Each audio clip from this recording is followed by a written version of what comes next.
welcome to the CNBC TV 18 special. I'm Shireen Bhan, and today we have a very special guest with us, Noble Laureate Kailash Satyarthi. Mr. Satyarthi, thank you so much for joining us on CNBC TV 18. You know, you're putting together some of the most sort of influential voices from around the world. You're bringing them here to India as part of the Laureates and Leaders conference. This is a summit that will focus on children, on issues related to children. Why did you think that this was so important and for India to actually be spearheading this? Well, we are bringing all these people to create the strongest and collective voice for the cause of such children who are most neglected, abused and exploited. We have seen that the world has gone so rich over the time. The GDP growth and all these things are our measurements. We have seen the technology is so advanced and so many laws and constitutional guarantees are given for the children.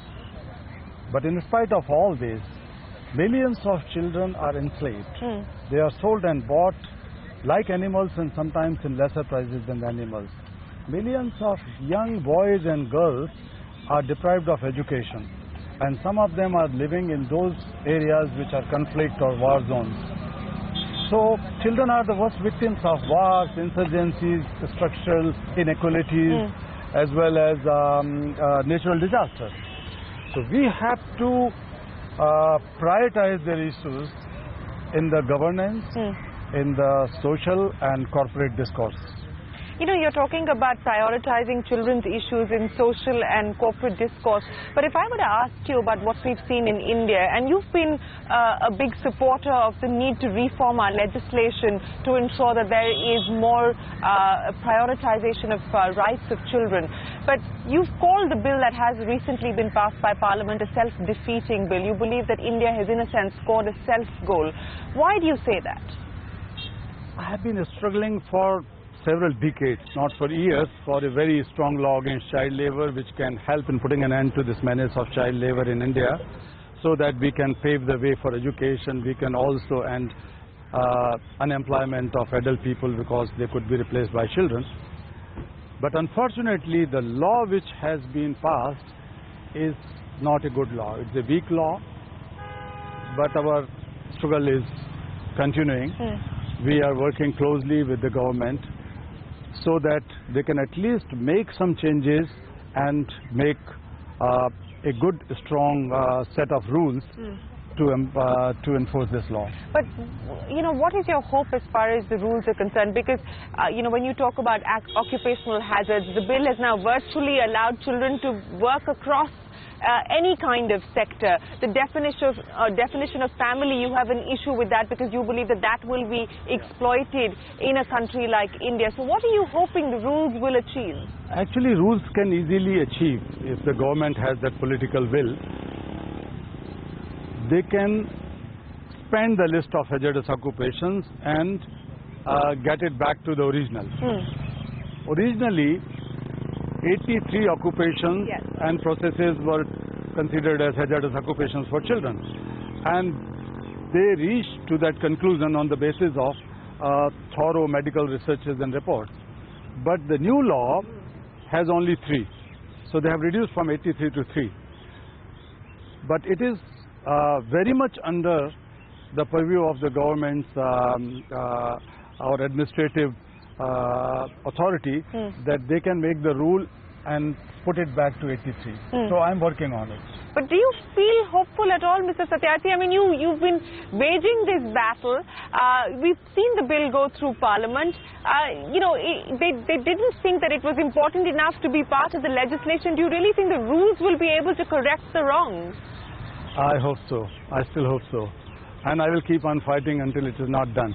If the rules are not made like that, then I will have to fight for the amendment of the law again. Because I fought for a law between 1981 and 86, and then the law was enacted. That was a weak law. And I had to fight for 3 decades for a new good law. Is this even weaker than the previous law that it hopes to amend? Not really. It is not so weak because it has some, you know, lacuna in it, definitely, and unclarity about the definition. So the government officials are trying to say that the definition is clear, Sure. but when it goes to the court, then the court is not going to agree with that. So there is some ambiguities in the law. Okay. You know, that of course is what's happening in the context of India. But what about what is happening in the rest of the world? I mean, the United Nations has its Sustainable Development Goals. What would you now like to see happen at this summit, this Children's Summit that you're organizing? What is it that you hope to achieve? What will be the key objectives that would qualify this to be a success, for instance? Yeah. So what I learned over the years, that there is a serious lack of political and social will, but that is very directly resulting into the lack of moral will, or other way around. So there is a strong moral deficit prevail in our society globally when we deal with the most marginalized children.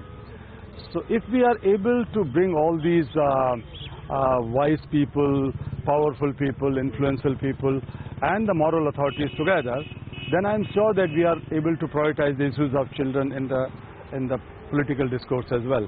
Give me a sense of what it will actually take to be able to achieve some of those goals in the Indian context, for instance. Indian context, it's really ironical that India spends only 4% on 40 or 41% of its population below the age of 18. And that 4% expenditure goes for education, healthcare and protection together. So it's really a serious challenge. So at least 10% of our GDP must be invested on such issues for children, because we call ourselves as the youngest nation in the world. So if we are youngest nation, then we have to protect that young population. You know, the government's response, and I'm sure you've dealt with this more than I have, is going to be that there's only so much fiscal space and fiscal room. So what can be done to actually create avenues of generating revenue that will address some of these issues? You talked about making children a priority as far as corporate discourse is concerned. What about corporate social responsibility? I mean, a large pool of capital has now opened up because of the CSR spending. How do you tap into that effectively? So, exactly, that is the big issue. The CSR money is being spent on so many other things, right from Swachh Bharat Abhiyan to so many other government flagship programs, and sometimes many of the corporates are just diverting the funds to clean up their images, and they run their own foundations and so on. That could be good, I'm not against it. But if we look at the overall spending of CSR money, it's very, very dismal, which goes for the cause of children. And sometimes for the charity in education could be in the agenda of the CSR.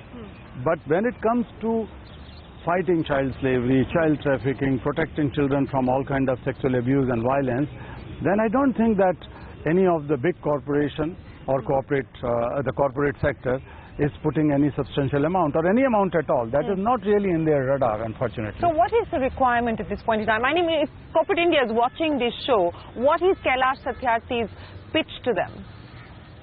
My pitch is very simple, that if we are not able to abolish child labor and child slavery, we are not going to bring all children to schools, so the education is compromised. Education is key to skill development. Education is key to quality skills and quality production. Educated people produce better quality of goods against the illiterate people. So education is the key for productivity. And therefore, we have to abolish child labor and ensure their education so that they can be good consumers, they can be good producers, they can be good managers, they can be a skilled workforce.